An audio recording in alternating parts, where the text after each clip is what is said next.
Hi ಎಲ್ಲರಿಗೂ. This is my first vlog. Please subscribe ಮಾಡಿ. So ಇವತ್ತು ಫಸ್ಟ್ ವ್ಲಾಗ್ ಆಗಿರೋದ್ರಿಂದ ಮನೆಯೆಲ್ಲ ಕ್ಲೀನ್ ಮಾಡಿ, ಇವತ್ತು ಅದು ಬೇರೆ ಗುರುವಾರ ಅಲ್ವಾ, ರಾಯರ ದಿನ ಆಗಿರೋದ್ರಿಂದ ಮನೆಯೆಲ್ಲ ಕ್ಲೀನ್ ಮಾಡಿ ಆಚೆ ಎಲ್ಲ ತೊಳೆದು, ಸೊ ಹಾಗೆ ಟಿಫನ್ಗೆ ರೆಡಿ ಮಾಡಬೇಕಿತ್ತು. ಸೊ ಟಿಫನ್ಗೆ ಚಪಾತಿ ಮತ್ತು ಆಲೂಗಡ್ಡೆ ಪಲ್ಯ ಮಾಡೋಣ ಅಂತ ರೆಡಿ ಮಾಡ್ಕೊತಾ ಇದ್ದೀನಿ. ಸೊ ನೋಡ್ತಿರ್ಬೋದು. ಎಲ್ಲ ರೆಡಿ ಮಾಡಿಕೊಂಡು ಸಿಪ್ಪೆ ಬಿಡಿಸ್ಕೊಂಡು ಹಚ್ಚಿಟ್ಕೊಂಡು ರೆಡಿ ಮಾಡಿಕೊಂಡು ನೆಕ್ಸ್ಟ್ ನನ್ನ ಮಗ ಕುಶಾಲ್ ಸ್ಕೂಲ್ಗೆ ಲಂಚ್ ಪ್ಯಾಕ್ ಮಾಡಬೇಕಿತ್ತು. ಸೊ ಅದನ್ನು ಕೂಡ ಪ್ಯಾಕ್ ಮಾಡಿದ್ದೀನಿ. ಸೊ ಇಲ್ಲಿ ಅವನಿಗೆ ನಾನು ಡೈಲಿ ನಾನೇ ಮಾರ್ನಿಂಗ್ ಹೊತ್ತು ಊಟ ಮಾಡಿಸೋದ್ರಿಂದ ಸೊ ಇಲ್ಲಿ ನಾನೇ ಮಾಡಿಸಿದ್ದೀನಿ. ಸೊ ಹಾಗೆ ನಾನಿಲ್ಲಿ ಗುರುವಾರ ಆಗಿರೋದ್ರಿಂದ ಸ್ನಾನ ಎಲ್ಲ ಮಾಡಿಕೊಂಡು ದೇವ್ರಿಗೆ ದೀಪ ಹಚ್ಚಬೇಕಿತ್ತು. ಸೊ ದೇವ್ರಿಗೆ ದೀಪ ಹಚ್ಚಿ ನಮಸ್ಕಾರ ಹಾಕ್ಕೊಂಡೆ. ಹಾಗೆ ನಾನು ಇಲ್ಲಿ ಚಿಕ್ಕ ಮಗ ಟಿ ವಿ ನೋಡ್ಕೊಂಡಿದ್ದ. ಸೊ ನನಗೆ ಒಂದು ಸ್ವಲ್ಪ ಟೈಮ್ ಸಿಗಬೇಕು ಏನಾದರೂ ಕೆಲಸಕ್ಕೆ ಅಂತಾದರೆ ಅವನಿಗೆ ಒಂದು 4-5 ಸಾಂಗ್ಸ್ ಇದೆ, ಅಡಿಕ್ಟ್ ಆಗಿದ್ದಾನೆ. ಸೊ ಆ ಸಾಂಗ್ಸ್ ಹಾಕ್ಕೊಟ್ರೆ ಸ್ವಲ್ಪ ಹೊತ್ತು ನನಗೆ ಟೆನ್ಷನ್ ಇರೋದಿಲ್ಲ, ನನ್ನ ಕೆಲಸ ಏನಿದೆ ಅದು ಮಾಡ್ಕೊಳ್ಬೋದು. ಇಲ್ಲ ಅಂದರೆ ಅವ್ನು ಮಲ್ಕೊಂಡಿದ್ದಾಗ ನಾನು ಕೆಲಸ ಮಾಡ್ಕೊಬೇಕು. ಸೊ ಹಾಗೆ ಇಲ್ಲಿ ಮಧ್ಯಾಹ್ನಕ್ಕೆ ಸೊಪ್ಪಿಂದು ಬಸ್ಸಾರು ಮಾಡೋಣ ಅಂತ ಸೊಪ್ಪು ತೊಗೊಂಬಂದು 2 ಡೇಸ್ ಆಗಿತ್ತು. ಸೊ ಅದೇ ಬಸ್ಸಾರು ಮಾಡೋಣ ಅಂತ ಅಂದ್ಬಿಟ್ಟು ಅದನ್ನೆಲ್ಲ ಬಿಡಿಸ್ಕೊತಿದ್ದೆ. ಸೊ ಅವ್ನು ಸೈಲೆಂಟಾಗಿ ಅವ್ನ ಮುಂದೆ ಕೂತ್ಕೊಂಡಿದ್ರೆ ಅವ್ನು ಸ್ವಲ್ಪ ಆ ಕಡೆ ಈ ಕಡೆ ಓಡಾಡ್ಕೊಂಡಿರ್ತಾನೆ, ಇಲ್ಲಾಂದರೆ ಒಂದು ಕ್ಷಣ ಇರೋದಿಲ್ಲ, ಎತ್ಕೊಂಡು ಓಡಾಡಬೇಕು. ಸೊ ಅದಕ್ಕೆ ಸಾಂಗ್ಸ್ ಹಾಕ್ಕೊಟ್ಟು ನಾನು ಅಲ್ಲೇ ಕೂತ್ಕೊಂಡು ಸೊಪ್ಪನ್ನೆಲ್ಲ ಕ್ಲೀನ್ ಮಾಡ್ಕೊತಿದ್ದೆ. ಸೊ ಅವನು ಕೂಡ ಈ ಕಡೆ ಬಂದು ನಾನು ಸೊಪ್ಪನ್ನು ಬಿಡಿಸ್ತಿರೋದನ್ನ ನೋಡೋದು, ಅಲ್ಲಿ ಟಿ ವಿನ ನೋಡೋದು. ಸೊ ಈ ಥರ ಕೂಡ ಅವನು ಕೂಡ ಮಾಡ್ಕೊಂಡಿದ್ದ. ಸೊ ನೀವು ನೋಡ್ತಿರ್ಬೋದು. ಬಸ್ಸಾರಿಗೆ ನಾನು ಎಲ್ಲ ಮಿಕ್ಸ್ ಕೇಳಿದ್ದೆ. ಸೊ ಅವರೆಲ್ಲ ಸ್ವಲ್ಪ ಮಿಕ್ಸಾಗಿ ಸೊಪ್ಪನ್ನು ಕೊಟ್ಟಿದ್ದಾರೆ. ಸೊ ಇದನ್ನೆಲ್ಲ ಕ್ಲೀನಾಗಿ ಬಿಡಿಸ್ಕೊಂಡು ನಾನು ಮತ್ತೆ ಹಚ್ಕೊಂಡಿದ್ದೆ ಬಸ್ಸಾರಿಗೆ. ಸೊಪ್ಪನ್ನೆಲ್ಲ ಕ್ಲೀನಾಗಿ ಹಚ್ಕೊಂಡು ಈಗ ನಾನು ಅದನ್ನು ವಾಶ್ ಮಾಡಿ ಕುಕ್ಕರ್ಗೆ ಹಾಕ್ತಿದ್ದೀನಿ. ಅದಕ್ಕೆ ಮುಂಚೆನೇ ತೊಗರಿಬೇಳೆ ಎಲ್ಲ ಹಾಕಿರೋದ್ರಿಂದ ಸೊ ಈಗ ವಾಶ್ ಮಾಡಿ ಸೊಪ್ಪನ್ನು ಎಲ್ಲನೂ ಕ್ಲೀನಾಗಿ ಕುಕ್ಕರ್ಗೆ ಹಾಕಿ ಬಸ್ಸಾರು ಮಾಡೋಕ್ಕೆ ರೆಡಿ ಮಾಡ್ಕೊತಿದ್ದೀನಿ. ಸೊ ಸಾರಿ, ನನ್ನ ಫೋನು ಕ್ರಾಸ್ ಇಟ್ಬಿಟ್ಟಿದ್ದೀನಿ. ಸೊ ಅದಕ್ಕೆ ವೀಡಿಯೋ ಹಿಂಗೆ ಬಂದಿದೆ. ಸೊ ಫಸ್ಟ್ ವ್ಲಾಗ್ ಅಲ್ವಾ, ಸ್ವಲ್ಪ ಕನ್ಫ್ಯೂಷನ್ ಜಾಸ್ತಿ ಇದೆ. So sorry for that. So ಹಾಗೆ ಇಲ್ಲಿ ಎಲ್ಲ ಹಾಕಿ ನೋಡಿ ಕ್ಯಾಪ್ ಹಾಕಿದ್ದೀನಿ.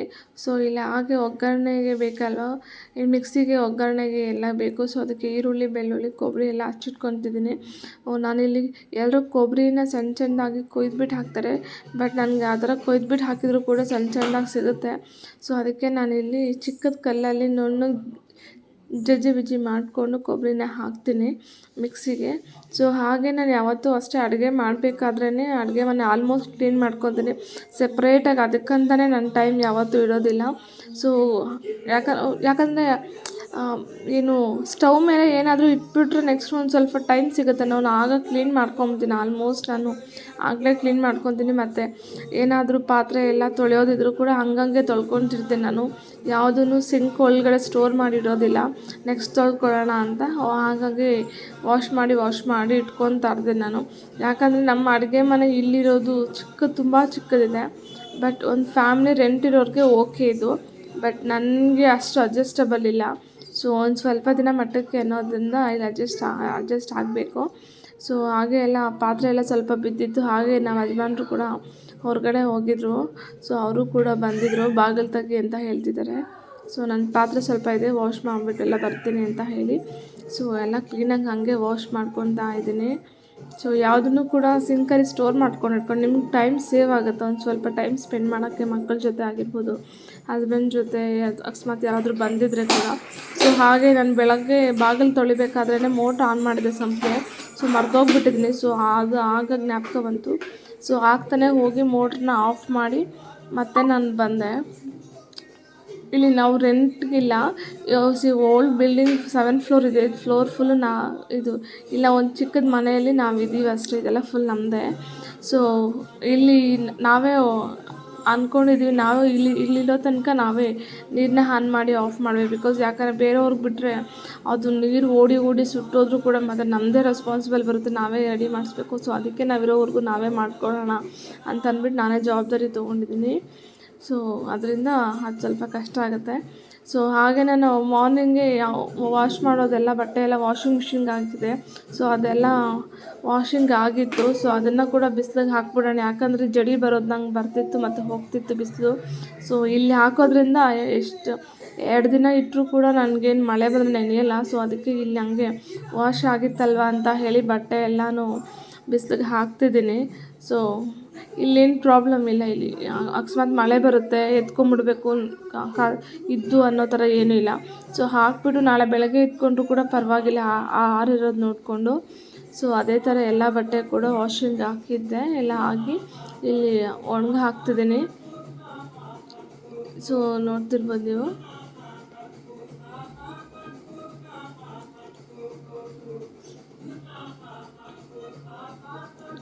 ವೈಟದ್ದು ಯಾವತ್ತೂ ನಾನು ಮಿಷಿನ್ಗೆ ಹಾಕಲ್ಲ. ವೈಟದ್ದು ಏನಿದ್ರೂ ಕೈಯಲ್ಲೇ ವಾಶ್ ಮಾಡ್ತೀನಿ. ಬಟ್ ಡೈಲಿ ಸ್ನಾನ ಮಾಡ್ತೀವಿ, ಡೈಲಿ ಯೂಸ್ ಮಾಡೋದು ಮಾತ್ರ ನಾನು ಮಿಷಿನ್ಗೆ ಹಾಕ್ತೀನಿ. ಸೊ ಹಾಗೆ. ಸೊ ಹಾಗೆ ನಾನಿಲ್ಲಿ ಸೋಮವಾರ ನಮ್ಮ ಚಿಕ್ಕಮ್ಮನ ಮಗಳದ್ದು ನಾಮಕರಣ ಇದೆ. ಸೊ ಅದಕ್ಕೆ ನಾನು ಅವಳಿಗೆ ಲಂಗ ಬ್ಲೌಸ್ ಸ್ಟಿಚಿಂಗಿಗೆ ಕೊಟ್ಟಿದ್ದೆ. ಸೊ ಅದನ್ನು ತೊಗೊಂಡು ಬರಬೇಕಿತ್ತು. ಸೊ ನಾನು ನನ್ನ ಹಸ್ಬೆಂಡ್ ಇಬ್ಬರು ಹೋದ್ವಿ. ಸೊ ತೊಗೊಂಡು ಬಂದುಬಿಡೋಣ, ಏನು ಮತ್ತು ನಾಳೆ ಅಂದರೆ ಏನು ಕೆಲಸ ಆಗುತ್ತೆ ಏನೋ ಅಂತ ಅಂದ್ಬಿಟ್ಟು ಸೊ ತೊಗೊಂಬರೋಣ ಅಂತ ಹಾಗೆ ಹೋದ್ವಿ. ಸೊ ನಮ್ಮ ಹಸ್ಬೆಂಡವರು ಅಕ್ಕನ ಮಗಳದು ಸೊ ಸೋಮವಾರ ಊರಲ್ಲೇ ಮನೆಯಲ್ಲೇ ಸಿಂಪಲಾಗಿ ಮಾಡ್ಕೊಳ್ಳೋಣ ಅಂತ ಇದ್ವಿ. ಮೊನ್ನೆ ಸ್ಯಾರಿ ತೊಗೊಂಬರೋಕ್ಕೆ ಹೋದಾಗ ಅವ್ರು ಹೇಳಿದರು ಲಂಗ ಬ್ಲೌಸ್ ಬೇಕು ಅಂತ. ಸೊ ನಾನು ಅದಕ್ಕೆ ಅವ್ರ ಸ್ಯಾರಿಗೆ ಮ್ಯಾಚಿಂಗ್ ನೋಡಿ ಲಂಗ ಬ್ಲೌಸ್ ಸೀರೆನ ತೊಗೊಂಡು ಲಂಗ, ಮತ್ತು ನಮ್ಮ ಭಾವನ ಮಗಳು ಕೂಡ ಇದ್ದಾಳೆ, ಅವಳು ಕೂಡ 3 ಇಯರ್ಸು, ಅವಳಿಗೂ ಕೂಡ ಸ್ಯಾರಿಯಲ್ಲಿ 2-3 ಆಗುತ್ತಲ್ವ ಚಿಕ್ಕ ಮಕ್ಳಿಗಾದರೆ. ಸೊ ಅವಳಿಗೊಂದು ಮತ್ತು ಚಿಕ್ಕ ಪಾಪುಗೊಂದು ಹೇಳಿದ್ದೆ. ಸೊ 2 ಸ್ಟಿಚಿಂಗ್ ಕೊಟ್ಟಿದ್ದೆ. ಅವರು ಕೊಟ್ಟು 3 ಡೇಸ್ ಆಯಿತು ಅಷ್ಟೇ. ಇವತ್ತೇ ಕೊಡ್ತೀನಿ ಅಂತ ಹೇಳಿದ್ರು. ಆಗಲೇ ಫೋನ್ ಕೂಡ ಮಾಡಿದ್ರು, ಸ್ಟಿಚ್ ಮಾಡಿದ್ದೀನಿ ಬಂದು ತೊಗೊಂಡೋಗಿ ಅಂತ. ಸೊ ಅದಕ್ಕೆ ನಾಳೆ ಅಂದ್ಕೊಂಡಷ್ಟು ಅಟ್ಲೀಸ್ಟ್ ನಾನು ಫ್ರೀ ಇದ್ರು ನನ್ನ ಹಸ್ಬೆಂಡ್ ಫ್ರೀ ಇರಲ್ಲ, ಇಲ್ಲ ಅವ್ರು ಫ್ರೀ ಇದ್ದಾಗ ನಾನು ಫ್ರೀ ಇರಲ್ಲ, ಏನೋ ಒಂದು ಈ ಥರ ಆಗುತ್ತೆ. ಸೊ ಹೆಂಗೂ ಸ್ಟಿಚಿಂಗ್ ಆಗಿದೆಯಲ್ಲ, ಹೋಗಿ ತೊಗೊಂಡು ಬಂದ್ಬಿಡೋಣ ಅಂತ ಹೇಳಿ ಇಬ್ಬರು ಹೋಗಿ ತೊಗೊಂಬಂದ್ಬಿಡೋಣ ಅಂತ ಹೋಗ್ತಿದ್ದೀವಿ. ಸೊ ಹಾಗೆ ಒಂದು ಸ್ವಲ್ಪ ಮಾತಾಡಿಕೊಂಡು ಸೊ ಹೋಗ್ತಿದ್ದೀವಿ. ಇದೇ ರೋಡಲ್ಲಿ ಹಾಗೆ ನಾವು ರೈಲ್ವೆ ಸ್ಟೇಷನಲ್ಲಿ ಬಂದ್ವಿ. ಇಲ್ಲೇನು ತೊಗೊಳ್ಬೇಕಿತ್ತು, ಬಟ್ ಹಾಲು ಪೌಡ್ರ್ ಬೇಕಿತ್ತು ನಮ್ಮ ಚಿಕ್ಕಮ್ಮ ಅವ್ರಿಗೆ. ಸೊ ಅದು ಸಿಗಲಿಲ್ಲ. ಸೊ ಹೆಂಗೂ ದೊಡ್ಡಬಳ್ಳಾಪುರನೇ ಹೋಗ್ತಿದ್ದೀವಿ, ಅಲ್ಲೇ ಕೇಳೋಣ ಅಂತ ಹೇಳಿ ಸೊ ಅದನ್ನೇ ಮಾತಾಡ್ಕೊಂಡು ಹೋಗ್ತಿದ್ವಿ. ಸೊ ನೀವು ನೋಡಿರ್ಬೋದು ಈ ಜಾಗ ಹೆಂಗಿದೆ ಅಂತ. ನಾನು ಪ್ರತಿ ಸಲ ಬಂದಾಗೂ ನನಗೆ ಇಲ್ಲಿ ಕ್ವಶನ್ ಮಾರ್ಕ್, ಹೆಂಗೆ ಮಾಡಿದರು ಇದು ಅಂತ. ಯಾಕಂದರೆ ಮಳೆಗಾಲದಲ್ಲಿ ಜೋರಾಗಿ ನೀರು ಬಂದರೆ ಫುಲ್ ಸ್ಟಾಕ್ ನಿಲ್ಲುತ್ತೆ, ಸಮುದ್ರ ಥರ ಕಾಣುತ್ತೆ. ಸೊ ಇಲ್ಲಿ ಹೆಂಗೆ ಮಾಡಿದ್ರು, ಯಾವ ಐಡಿಯಾದ ಮೇಲೆ ನಂಗೆ ಇಲ್ಲಿ ಮಾಡಿದರು ಅಂತ ಗೊತ್ತಿಲ್ಲ. ಹಾಗೆ ಮಾತಾಡ್ಕೊಂಡು ಶಾಪ್ ಹತ್ರನೇ ಬಂದ್ವಿ. ಸೊ ಅವ್ರು ಆಲ್ರೆಡಿ ಪಾಪ ವೆಯ್ಟ್ ಮಾಡ್ತಿದ್ರು ನನಗೋಸ್ಕರನೇ. ಸೊ ಕೇಳಿದೆ, ಅಲ್ಲಿ ಹಾಕಿದ್ದೀನಿ ನೋಡಿ ಹೆಂಗಿದೆ ಅಂತ ಹೇಳಿ ಅಂದರು. ಸೊ ನೋಡಿ ಹೆಂಗಿದೆ ಅಂತ ನೀವು ಕೂಡ ಕಮೆಂಟ್ ಮಾಡಿ. ಸೊ ಒಬ್ಬಳಿಗೆ 3 ವರ್ಷ. ಸೊ ಅವಳಿಗೆ ಸ್ವಲ್ಪ ದೊಡ್ಡದಾಗೇ ಇರಲಿ, ಯಾಕಂದರೆ ಬೇಗ ಬೆಳಿತಾಳೆ. ಸೊ ಅದಕ್ಕೋಸ್ಕರ ಒಂದು ಸ್ವಲ್ಪ ದೊಡ್ಡದಾಗೇ ಹೊಲಿಸಿದೆ. ಇನ್ನೊಬ್ಳಿಗೆ ಚಿಕ್ಕ ಪಾಪುಗೆ 3 ಮಂತ್ಸ್ ಪಾಪುಗೆ ಆದಷ್ಟು ಚಿಕ್ಕದಾಗೆ ಹೊಲಿರಿ, ಆಗ ನೋಡೋಕ್ಕೆ ಚೆನ್ನಾಗಿರಲಿ ಅಂತ ಹೇಳಿದ್ದೆ. ಆದಷ್ಟು ಚಿಕ್ಕದಾಗೆ ಹೊಲಿದಿದ್ದಾರೆ. ಬಟ್ ಆದರೂ ನಮಗೆ ಸ್ವಲ್ಪ ದೊಡ್ಡದು ಅನ್ನಿಸ್ತು. ಸೊ ಅದಕ್ಕೆ ಒಂದು ಸ್ವಲ್ಪ ಟ್ರಕ್ ಹಾಕ್ಕೊಡಿ ಅಂತ ಹೇಳಿ ಟ್ರಕ್ ಹಾಕಿದೆ. ಬಟ್ ನನ್ನ ಸ್ಲೀವ್ಸ್ಗೆ ಬೇರೆ ಥರ ಹೇಳಿದ್ದೆ. ಸೊ ನಾನು ಲೇಸ್ ಮಾತ್ರ ಕೊಡಿ ಅಂತ ಕೇಳಿದ್ದೆ. ಅವ್ರು ಫುಲ್ ಸ್ಲೀವ್ಸ್ ಇಟ್ಬಿಟ್ಟಿದ್ದಾರೆ. ಬಟ್ ಇಟ್ಸ್ ಓಕೆ, ಚೆನ್ನಾಗಿತ್ತು. ಸೊ ಹಾಗೆ ತೊಗೊಂಡು ರಿಟರ್ನ್ ಆಗ್ತಿದ್ವಿ. ಸೊ ಹಾಲು ಪೌಡ್ರ್ ತೊಗೊಳ್ಬೇಕಿತ್ತು, ಅದು ಕೂಡ ತೊಗೊಳ್ಳೋಣ ಅಂತ ಬಂದ್ವಿ. ಇಲ್ಲಿ ಮೆಡಿಕಲ್ ಸ್ಟೋರ್ಗೆ ಅವ್ರು ತೊಗೊಂಬರೋಕ್ಕೆ ಹೋದರು. ನಾನು ನನ್ನ ಮಗ ಅದೇ ಸುಮ್ಮನೆ ಹಾಗೆ ಒಂದು ವೀಡಿಯೋ ಮಾಡ್ಕೊತಿದ್ವಿ. ನೋಡಿ ಅವನು ಹೊರಗಡೆ ಬಂದರೆ ಫುಲ್ ಎಕ್ಸೈಟ್ ಆಗಿಬಿಡ್ತಾನೆ, ಫುಲ್ಲು ನೋಡಿಕೊಂಡು ಸುತ್ತು ಎಲ್ಲನೂ. ನಾವು ಕ್ಯಾಮ್ರಾ ಕಡೆ ನೋಡ್ತಾನೆ ಇಲ್ಲ, ಅವ್ನು ಫುಲ್ಲು ಇದು ಮಾಡಿಸಿ ನೋಡಿಸ್ತಿದ್ರು ಕೂಡ ಜಸ್ಟ್ ಹಂಗೆ ನೋಡಿ ಹಂಗೆ ತಿರ್ಕೊತಿದ್ದಾನೆ. ಸೊ ಫುಲ್ ಎಕ್ಸೈಟ್ ಆಗ್ತಾನೆ, ಹೊರಗಡೆ ಓಡಾಡ್ಕೊಂಡಿದ್ರೆ ಅವನಿಗೆ.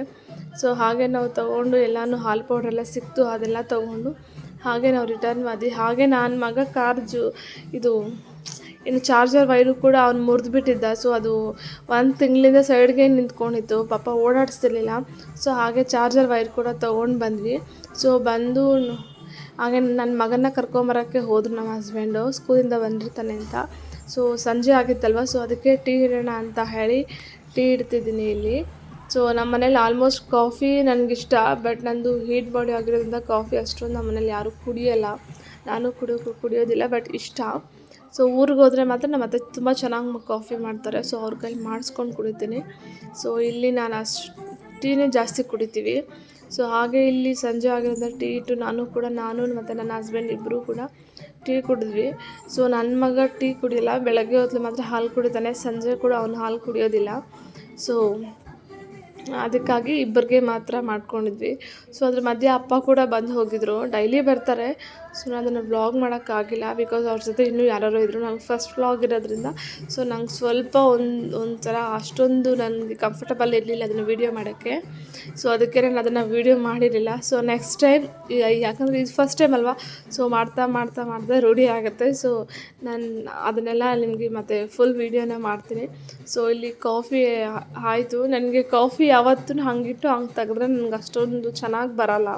ಸೊ ಟೀ ಪೌಡರ್ ಎಲ್ಲ ಒಂದೇ ಸಲ ಹಾಕಿ ಚೆನ್ನಾಗಿ ನನಗೆ ಕುದಿ ಬರಬೇಕು. ಒಂದು 2 to 5 ಮಿನಿಟ್ಸ್ ಆದ್ರೂ ಕುದಿಬೇಕು. ಎಲ್ಲ ಹಾಕಿದ ಮೇಲೆ ಕೂಡ ಚೆನ್ನಾಗಿ ಟೀ ಪೌಡ್ರ್ ಕುದ್ದು ಚೆನ್ನಾಗಿ ಕಲರ್ ಚೇಂಜ್ ಆದಾಗ ಕಾಫಿ ತುಂಬ ಅಂದರೆ ಟೀ ತುಂಬ ಅಂದರೆ ತುಂಬಾ ಚೆನ್ನಾಗಿರುತ್ತೆ. ಟೀ ಯಾವತ್ತೂ ಟೀ ಸೊಪ್ಪು ಚೆನ್ನಾಗಿ ಬೇಯ್ದಾಗನೇ ಆ ಟೇಸ್ಟ್ ಅನ್ನೋದು, ಟೀ ಟೇಸ್ಟ್ ಅನ್ನೋದು ಬರೋದು. ಸೊ ಹಾಗೆ ನಾನಿಲ್ಲಿ ಸಂಜೆ ಮತ್ತೆ ಜಡಿ ಥರ ಹನಿ ಬರೋದೆಲ್ಲ ಮಾಡ್ತಿತ್ತು. ಸೊ ಸಂಜೆ ನಮ್ಮ ಮನೆ ಹತ್ರ ಕೂಡ ಇದು ಮ್ಯಾಂಗೋ ಸ್ವಲ್ಪ ಇತ್ತು. ನಮ್ಮ ಮನೆ ಹತ್ರ ಬಿಲ್ಡಿಂಗ್ ಕಟ್ಟೋರಿಗೆ ನಾನು ಸ್ವಲ್ಪ ಕೊಟ್ಬಿಟ್ಟೆ. ಹಾಗೆ ಮಳೆ ಬರೋಂಗಿತ್ತಲ್ವ, ಸೊ ನೋಡೋಣ ಜಡಿ ಅಕಸ್ಮಾತ್ ಜೋರು ಮಳೆ ಬಂದರೆ ಒಂದು ಸ್ವಲ್ಪ ಒಳಗಡೆ ಬರುತ್ತೆ ನೀರು. ನಾರ್ಮಲ್ ಮಳೆ ಬಂದರೆ ಏನು ಬರೋದಿಲ್ಲ. ಸೊ ಹಾರಿರೋದು ಎತ್ಕೊಂಬಿಡೋಣ ಅಂತ ನೋಡಿದೆ. ಆಲ್ಮೋಸ್ಟ್ ಎಲ್ಲನೂ, ಯಾಕಂದರೆ ಬಿಸಿಲಿಲ್ವಲ್ಲ, ಸೊ ಆಲ್ಮೋಸ್ಟ್ ಎಲ್ಲ ತಾವತ್ತು ಥರನೇ ಇತ್ತು. ಸೊ ಓಕೆ, ಹಾರಿರೋದಾದರೂ ಎತ್ಕೊಳ್ಳೋಣ ಅಂತ ಅಂದ್ಬಿಟ್ಟು ಯಾವುದ್ಯಾವ್ದು ಹಾರಿದೆ ಅಷ್ಟನ್ನು ಮಾತ್ರ ಎತ್ಕೊಂಡೆ. ಸೊ ನೋಡ್ತಿರ್ಬೋದು, ಯಾವುದು ಆಲ್ಮೋಸ್ಟ್ ಹಾರಿಲ್ಲ. ಒಂದು ಕಡೆ ಹಾರಿದರೆ ಇನ್ನೊಂದು ಕಡೆ ಹಾರಿಲ್ಲ. ಸೊ ಹೋಗಲಿ, ನಾಳೆ ಕೂಡ ಇರಲಿ ಇಲ್ಲೇ ಅನ್ನೋದು ಸೇಫ್ಟಿ ಇರೋದ್ರಿಂದ ಸೊ ಅಲ್ಲೇ ಬಿಟ್ಟು ಯಾರನ್ನ ಮಾತ್ರ ಎತ್ಕೊಂಡೆ. ನಾನು ಬಟ್ಟೆ ಎತ್ಕೊಂಬರೋಕೆ ಹೋಗೋಷ್ಟರಲ್ಲಿ ನನ್ನ ಮಗ ಇಲ್ಲಿ ನಿಂತ್ಕೊಂಡು ಅಳ್ತಾ ಇದ್ದಾನೆ, ಎಲ್ಲೋ ಹೋಗ್ಬಿಟ್ಟಿದೆ ಮಮ್ಮಿ ಅಂತ ಹೇಳಿ. ಸೊ ನೋಡ್ತಿರ್ಬೋದು ನಾನು ಹೆಂಗೋರು ನಾನು ಹಿಂದೆನೇ ಬರ್ತಿರ್ತಾನೆ. ಸೊ ಆಯಿತು ಅಂದ್ಬಿಟ್ಟು ಸೊ ನೈಟ್ ಅವನಿಗೆ ಹೊಟ್ಟೆ ಹಚ್ಕೊಂಡಿರ್ತಾನಲ್ವ, ಸೊ ಅವನಿಗೆ ಸರಿ ಮಾಡೋಣ ಅಂತ ಹೇಳಿಬಿಟ್ಟು ಅವನಿಗೆ ಸರಿ ಮಾಡ್ತಿದ್ದೀನಿ. ಸೊ ನಾನು ಇನ್ನೂ ಅವನಿಗೆ ಸರಿನೇ ಪ್ರಿಫರ್ ಮಾಡ್ತಿದ್ದೀನಿ. ಯಾರಾದರೂ ಕೇಳ್ಬೋದು ಇನ್ನೂ ಸರಿ ಯಾಕೆ ಅಂತ. ಇನ್ನೂ ಅವನಿಗೆ 1 ಇಯರ್ ಮೇಲೆ 1 ಮಂತ್, ಈ ಮಂತ್ 18ಗೆ ಕಂಪ್ಲೀಟ್ ಆಗುತ್ತೆ 1 ಮಂತ್ ಅವನಿಗೆ. ಸೊ ನಾನಿನ್ನೂ ಸರಿನೇ ತಿನ್ನಿಸ್ತಿದ್ದೀನಿ. ಹಾಗೆ ಬಿಸಿ ಅನ್ನ ಆಗಿದ್ರೆ ಅನ್ನ ಮತ್ತು ಇದು ಡ್ರೈ ಫ್ರೂಟ್ಸು ಎಲ್ಲ ಮಿಕ್ಸಿ ಹಾಕ್ಕೊಂಡಿರೋದೊಂದು ಸ್ವಲ್ಪ ತಿನ್ನಿಸ್ತೀನಿ, ಬನಾನಾ ತಿನ್ನಿಸ್ತೀನಿ, ಫ್ರೂಟ್ಸ್ ತಿನ್ನಿಸ್ತಿದ್ದೀನಿ, ಆಲ್ಮೋಸ್ಟ್ ಎಲ್ಲನೂ ಕೂಡ ತಿನ್ನಿಸ್ತಿದ್ದೀನಿ. ಬಟ್ ನಾನು ಜಾಸ್ತಿ ಸರಿನ ಪ್ರಿಫರ್ ಮಾಡ್ತೀನಿ ಅವನಿಗೆ. ಯಾಕಂದರೆ ಸರಿ ತಿನ್ನೋದ್ರಿಂದ ಮಕ್ಕಳು ತುಂಬ ಹೆಲ್ದಿಯಾಗಿರ್ತಾರೆ, ಸ್ಟ್ರಾಂಗ್ ಆಗ್ತಾರೆ, ಗಟ್ಟಿ ಬರ್ತಾರೆ ಅಂತ ಹೇಳ್ತಾರಲ್ವ. ಸೊ ಅದರಿಂದ ನಾನು ಒಂದು ಸ್ವಲ್ಪ ಕಡಿಮೆ ಪ್ರಿಫರ್ ಮಾಡ್ತೀನಿ. ಸೊ ಸರಿನ ಜಾಸ್ತಿ ಪ್ರಿಫರ್ ಮಾಡ್ತೀನಿ. ನಾನು ಸರಿಗೆ ನೆಕ್ಸ್ಟು ಏನೇನೆಲ್ಲ ಹಾಕ್ತೀನಿ ಪೌಡರ್ನ ಅಂತ ಹೇಳಿ ನಿಮಗೆ ಅದೊಂದು ವೀಡಿಯೋ ಮಾಡಿ ಹಾಕ್ತೀನಿ. ತುಂಬ ಹೆಲ್ದಿ ಆಗಿರುತ್ತೆ. ಬಟ್ ನಾನು ತುಂಬ ವೀಡಿಯೋಸ್ ನೋಡಿ ಏನು ಹಾಕಬೇಕು ಅಂತ, ಬಟ್ ನನಗೆ ಅದು ಇದೆಲ್ಲ ಹಾಕಬೇಕಂತ ಅನ್ನಿಸ್ತು. ಸೊ ನಾನು ಏನು ಮಾಡ್ತೀನಿ ಅಂತ ನಿಮಗೆ ತೋರಿಸ್ತೀನಿ. ನಿಮ್ಗೆ ಇಷ್ಟ ಆದರೆ ನೀವು ಮಾಡಿ, ಇಲ್ಲ ನಿಮಗೆ ಅಕಸ್ಮಾತ್ ನಿಮಗೆ ಏನಾದರೂ ಬೇರೆ ಹಾಕ್ಬೇಕು ಅಂತ ಏನಾದರೂ ಐಡಿಯಾ ಬಂದರೆ ಸೊ ನೀವು ಡೆಫಿನೆಟ್ಲಿ ಅದನ್ನು ಯೂಸ್ ಮಾಡ್ಬೋದು. ಸೊ ಹಾಗೆ ನಾನು ಮುದ್ದೆ ಎಲ್ಲ ಮಾಡ್ಕೊಳ್ಬೇಕಿತ್ತು. ಸೊ ಅದನ್ನೆಲ್ಲ ಇವ್ನು ಫಸ್ಟು ಊಟ ಮಾಡಿಸ್ಬಿಟ್ರೆ ನನಗೊಂದು ಕೆಲಸ ಮುಗೀತು. ಯಾಕಂದರೆ ನಾನು ಊಟ ಮಾಡಿಸ್ತೀನಿ ನೆಮ್ಮದಿಯಾಗಿ ವಾಕರಲ್ಲಿ ಅಥವಾ ಕೆಳಗಡೆ ಬಿಟ್ಟರೆ ಓಡಾಡ್ಕೊಂಡಿರ್ತಾನೆ. ಇಲ್ಲ ಅಂದರೆ ಕಾಲಿಗೆ ವಾಕರಲ್ಲಿ ಬಂದು ಸಿಕ್ತಿರ್ತಾನೆ, ಅಳ್ತಾ ಇರ್ತಾನೆ. ನನಗೂ ಕೂಡ ಒಂದು ಕಡೆ ಕಾನ್ಸಂಟ್ರೇಷನ್ ಮಾಡೋದಕ್ಕಾಗೋದಿಲ್ಲ ಕೆಲಸದ ಮೇಲೆ. ಸೊ ಅದಕ್ಕೆ ಅವನಿಗೆ ಫಸ್ಟು ಏನಿದೆ ಹೊಟ್ಟೆಗೆ ಹಾಕಬೇಕು. ಸೊ ಅವನಿಗೆ ಫಸ್ಟು ಪ್ರಿಫರೆನ್ಸ್ ನಮ್ಮ ಮನೇಲಿ. ಅವನಿಗೆ ಊಟ ತಿನ್ನಿಸಿದ್ಮೇಲೆ ನೆಕ್ಸ್ಟ್ ನಮ್ದು ಏನಿದೆ ಅದು ಮಾಡ್ಕೊಳ್ಬೋದು. ಸೊ ಹಾಗೆ ನಾನು ದೊಡ್ಡ ಮಗನಿಗೆ ಕೂಡ ಓದ್ಕೊಡ್ಬೇಕಿತ್ತು. ಸೊ ಅಷ್ಟರೊಳಗಡೆ ಅವ್ರ ಅಪ್ಪ ಓದ್ಕೊಡ್ತಿದ್ರು. ಸೊ ಅವನಿಗೆ ನಾನೇ ಓದ್ಕೊಡ್ಬೇಕು, ಅಪ್ಪ ಓದ್ಕೊಡೋದು ಬೇಡ ನೀನೇ ಓದ್ಕೊಡು ಅಂತ ಕೇಳ್ತಾನೆ. ಸೊ ಅವ್ರ ಅಪ್ಪ ಓದ್ಕೊಡೋಕೆ ಹೋದರೆ ಒಂದು ಸ್ವಲ್ಪ ತಲೆಹರಟೆ ಜಾಸ್ತಿ ಮಾಡ್ತಾನೆ. ಸೊ ಅದಕ್ಕೆ ನಾನು ಇಲ್ಲಿ ಬೇಗ ನಾನು ಕೆಲಸ ಮುಗಿಸಿ ನಾನೇ ಹೋಗಿ ಓದ್ಕೊಡ್ಬೇಕು ಅವನಿಗೆ. ಸೊ ಅದಕ್ಕೆ ಬೇಗ ಎಲ್ಲ ಕೆಲಸ ಮುಗಿಸ್ತಿದ್ದೀನಿ. ಸೊ ಸಾಂಬಾರು ಮಧ್ಯಾಹ್ನ ಮಾಡಿರೋದ್ರಿಂದ ನನಗೇನು ಅಷ್ಟು ಟೈಮ್ ತೊಗೊಳ್ಳಲ್ಲ.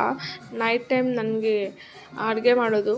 ಸೊ ಸರಿ ಮಾಡ್ಕೊಂಡ ತಕ್ಷಣ ಹಾಗೆ ಮುದ್ದೆಗೆ ಇಟ್ಬಿಡ್ತೀನಿ.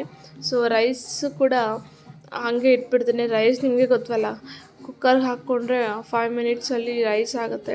ಸೊ ಎಲ್ಲ ಅಟ್ ಎ ಟೈಮ್ ನಾನು ಇಟ್ಬಿಟ್ಟು ಸೊ ಅವನಿಗೆ ಸರಿ ತಿನ್ನಿಸ್ಬಿಡ್ತೀನಿ. ಸೊ ನಮ್ಮ ಮನೆಯಲ್ಲಿ ಈ ಜಾಸ್ತಿ ಮುದ್ದೆ ನಾನು ತಿನ್ನಲ್ಲ ಫಸ್ಟಿಂದ. ನನಗೆ ಅದೇ ರೂಢಿ ಆಗಿಬಿಟ್ಟಿದೆ. ನಮ್ಮ ಅಮ್ಮ ಮನೆಯಲ್ಲಿದ್ದಾಗೂ ಕೂಡ ನಾನು ಆಲ್ಮೋಸ್ಟ್ ತಿಂತಾನೆ ಇರಲಿಲ್ಲ. ಸೊ ಮುದ್ದೆನೇ ನಾನು ತಿಂತೀನಿ ಅಂದರೆ ಚಿಕನ್ ಸಾಂಬಾರು ಏನಾದರೂ ಮಾಡಿದ್ದಾಗ ಅಥವಾ ಮೊಟ್ಟೆ ಸಾರು ಈ ಥರ ಏನಾದರೂ ಸಾಂಬಾರು ಮಾಡಿದ್ದಾಗ ಮಾತ್ರ ನಾನು ಮುದ್ದೆ ತಿನ್ನೋದು. ಸೊ ಇಲ್ಲಾಂದರೆ ಮುದ್ದೆ ತಿನ್ನಲ್ಲ. ಸೊ ಇಲ್ಲಿ ನಮ್ಮ ಹಸ್ಬೆಂಡ್ಗೆ ನೈಟ್, ಯಾಕಂದರೆ ಮಾರ್ನಿಂಗ್ ಟಿಫನ್ ಇರುತ್ತೆ, ಮಧ್ಯಾಹ್ನ ಅನ್ನ ಸಾಂಬಾರು ಮಾಡ್ತೀನಿ. ಅಕಸ್ಮಾತ್ ಅಪ್ಪ ಏನಾದರೂ ಈ ಕಡೆ ಬಂದಾಗ ಅಡುಗೆ ಮಾಡು ಅಂತ ಹೇಳ್ತಾರೆ. ಸೊ ಆಗ ಮುದ್ದೆ ಕಂಪಲ್ಸರಿ ಮಾಡಿರ್ತೀನಿ. ಸೊ ಆಲ್ಮೋಸ್ಟ್ ನೈಟ್ ಟೈಮ್ ಮಾತ್ರ ಆಲ್ಮೋಸ್ಟ್ ಮುದ್ದೆ ಇರಲೇಬೇಕು ನಮ್ಮ ಮನೇಲಿ. ಸೊ ಮುದ್ದೆ ಕಂಪಲ್ಸರಿ ನಾನು ಮಾಡ್ತೀನಿ. ಸೊ ಅದಕ್ಕೆ ಅವ್ರೊಬ್ರಿಗೋಸ್ಕರ ಆಗಿರೋದ್ರಿಂದ ಒಂದು 5 ಮಿನಿಟ್ಸಲ್ಲಿ ಮುದ್ದೆ ಮಾಡಿದ್ದು ಕೂಡ ಆಗುತ್ತೆ, ನಾನು ನಿಜ ಹೇಳಬೇಕು ಅಂದರೆ. ಸೊ ಸಾಂಬಾರು ಏನಾದರೂ ಇನ್ ಕೇಸ್ ನಾನು ಮಧ್ಯಾಹ್ನ ಟೈಮ್ ಸಾಂಬಾರು ಮಾಡ್ಕೊಳ್ಳಿಲ್ಲ ಅಂತಂದಾಗ ಮಾತ್ರ ನನಗೆ ನೈಟ್ ಟೈಮ್ ಸ್ವಲ್ಪ ಕಷ್ಟ ಅನಿಸುತ್ತೆ. ಅವ್ನಿಗೆ ಓದ್ಕೊಡೋಕ್ಕೆ, ಇಲ್ಲಿ ಅಡುಗೆ ಮಾಡೋದಕ್ಕೆ ಬ್ಯಾಲೆನ್ಸ್ ಮಾಡೋಕ್ಕಾಗ ಕಷ್ಟ ಆಗುತ್ತೆ. ಸೊ ಅದಕ್ಕೆ ಆಲ್ಮೋಸ್ಟ್ ನಾನು ಮಧ್ಯಾಹ್ನ ಸಾಂಬಾರೆಲ್ಲ ಮುಗಿಸ್ಕೊಂಡು ಬಿಡ್ತೀನಿ. ಇಲ್ಲ ಹಂಗೆ ಇನ್ ಕೇಸ್ ಏನಾದರೂ ನಾನು ಮಧ್ಯಾಹ್ನ ಸಾಂಬಾರು ಮಾಡಿಲ್ಲ ಅಂತಂದರೂ ಕೂಡ 4 o'clock 5 o'clockಲ್ಲಿ ಸಾಂಬಾರು ಮಾಡ್ಕೊಂಡು ಬಿಡ್ತೀನಿ. ಸೊ ಅವಾಗಲೂ ಏನಾದರೂ ನಾನು ಮಾಡಿಲ್ಲ ಅಂದಾಗ ಲಾಸ್ಟ್ ಆಪ್ಷನಲ್ಲಿ ಇಲ್ಲ ಎಗ್ ರೈಸ್, ಇಲ್ಲ ಫ್ರೈಡ್ ರೈಸ್, ಸೊ ಈ ಥರ ಏನಾದರೂ ಮಾಡ್ಕೊಂಡು ತಿಂದ್ಬಿಡ್ತಿದ್ವಿ. ಯಾಕಂದರೆ ನನ್ನ ಮಗನಿಗೆ ಒಂದು ಸ್ವಲ್ಪ ಶಾರ್ಟ್ ಟೆಂಪರ್ ಜಾಸ್ತಿ. ಅವನಿಗೆ ಮೂಡಿದ್ದಾಗ ನಾನು ಹೋಗಿ ಓದ್ಕೊಡ್ಬೇಕು. ಅವನಿಗೆ ಮೂಡ್ ಹೋದರೆ ನಾನು ಎಷ್ಟೇ ಕೇಳ್ಕೊಂಡ್ರು, ನಾನು ಎಷ್ಟೇ ಹೇಳ್ಕೊಡ್ತೀನಿ ಅಂತಂದರೂ ಕೂಡ ಅವನು ಓದಲ್ಲ. ಸೊ ಅವ್ನಿಗೆ ಇಂಟ್ರೆಸ್ಟ್ ಇದ್ದಾಗ ಹೋಗಿ ಓದ್ಕೊಡ್ಬೇಕು. ಸೊ ಅದರಿಂದಾಗಿ ನಾನು ಅಷ್ಟರೊಳಗಡೆ ನನ್ನ ಕೆಲಸ ಎಲ್ಲ ಮುಗಿಸ್ಕೊಂಡು ಎಲ್ಲ ಮಾಡಬೇಕು. ಹಾಗೆ ನಾನು ಹೇಳ್ದೆ ಅಲ್ವಾ, ಪಾತ್ರೆ ನಾನು ಯಾವತ್ತೂ ಸ್ಟೋರ್ ಮಾಡೋದೇ ಇಲ್ಲ. ಸೊ ಬಿದ್ದಿದ್ದನ್ನು ಹಾಗೆ ಎಲ್ಲ ಕ್ಲೀನ್ ಮಾಡ್ತಾಯಿರ್ತೇನೆ. ಸ್ಟೋರ್ ಮಾಡ್ಕೊಳ್ಬಾರ್ದು. ಫಸ್ಟ್ ಆಫ್ ಆಲ್ ಸ್ಟೋರ್ ಮಾಡ್ಕೊಳ್ಳೋದು ಒಂದಷ್ಟು ಶ್ರೇಷ್ಠ ಅಲ್ಲ ಅಂತಾರೆ ಹಳ್ಳಿ ಕಡೆ. ಅಮ್ಮ ಕೂಡ ಹೇಳ್ತಾರೆ, ಸಿಂಕಲ್ಲಿ ಯಾವುದೇ ರೀತಿ ತಿಂದಿರೋ ಐಟಮ್ನ ಹಾಕಬಾರ್ದು. ಸೊ ಪ್ಲೇಟಲ್ಲಿ ತಿಂದ್ರಿ ಅಂತಂದರೆ ಸೊ ಪ್ಲೇಟ್ನ ಹಂಗೆ ವಾಶ್ ಮಾಡಿಡಬೇಕು. ಯಾಕಂದರೆ ಆ ಪ್ಲೇಟ್ ಹಾಕಿರ್ತೀವಿ, ಅದರಲ್ಲಿ ನೊಣ ಅದು ಇದು ಕೂತ್ಕೊಂಡು ಅದೆಲ್ಲ ಮನೆಗೆ ಶ್ರೇಯಸ್ ಎಲ್ಲ ಹಂಗೆ ಕೂತ್ಕೊಳ್ಬಾರ್ದು ಅಂತಾರೆ. ಸೊ ನಂದೆಲ್ಲ ಅಡುಗೆ ಎಲ್ಲ ಹಾಗೆ ನನ್ನ ಚಿಕ್ಕ ಮಗನಿಗೆ ಊಟ ಕೂಡ ಮಾಡಿಸಿದ್ದಾಯಿತು. ಹಾಗೆ ನನ್ನ ದೊಡ್ಡ ಮಗನಿಗೆ ಸ್ವಲ್ಪ ಓದ್ಕೊಳ್ಳೋಣ ಅಂತ ಬಂದೆ. ಸೊ ಅವನಿಗೂ ಕೂಡ ಓದ್ಕೊಡ್ತಿದ್ದೀನಿ. ಸೊ ಅವನಿಗೆ ಓದ್ಕೊಡ್ಬೇಕಾದ್ರೆ ನನಗೆ ದೊಡ್ಡ ಹಿಂಸೆ ಅಂತಲೇ ಹೇಳ್ಬೋದು. ಯಾಕಂದರೆ ಹೋಮ್ವರ್ಕ್ ಬರೀ ಅಂತಂದರೆ 1-2 ನಿಮಿಷ ಹೋಮ್ವರ್ಕ್ ಬರೆದ್ರೆ ಏನಿಲ್ಲಂದರೂ 15 ನಿಮಿಷ ಮಾತಾಡ್ತಾನೆ. ಅದು ಹಾಗೆ ಇದು ಹಿಂಗೆ, ಸ್ಕೂಲಲ್ಲಿ ಹಂಗೆ ಹೇಳಿದ್ರು, ಸ್ಕೂಲಲ್ಲಿ ಹಿಂಗೆ ಹೇಳಿದ್ರು, ನಾಳೆ ಹಂಗೆ ಹೋಗ್ಬೇಕಂತೆ, ಹಿಂಗೆ ಹೋಗ್ಬೇಕಂತೆ, ನಾನು ಹಿಂಗೆ ಬರಿಲ್ಲ, ಹಂಗೆ ಬರಿಲ್ಲ, ನೀನೇನು ಮಾಡ್ಕೊಂಡಿದ್ದೆ, ನೀನು ಎಲ್ಲಿ ಹೋಗಿದ್ದೆ, ಇಷ್ಟು ಪ್ರಶ್ನೆಗಳು ಕೇಳ್ತಾನೆ 2 ನಿಮಿಷ ಬರೆದ್ಬಿಟ್ಟು. ಸೊ ನನಗೆ ಅವನು ಬ್ಯಾಲೆನ್ಸ್ ಮಾಡೋದಂದ್ರೆ ತುಂಬಾ ಕಷ್ಟ.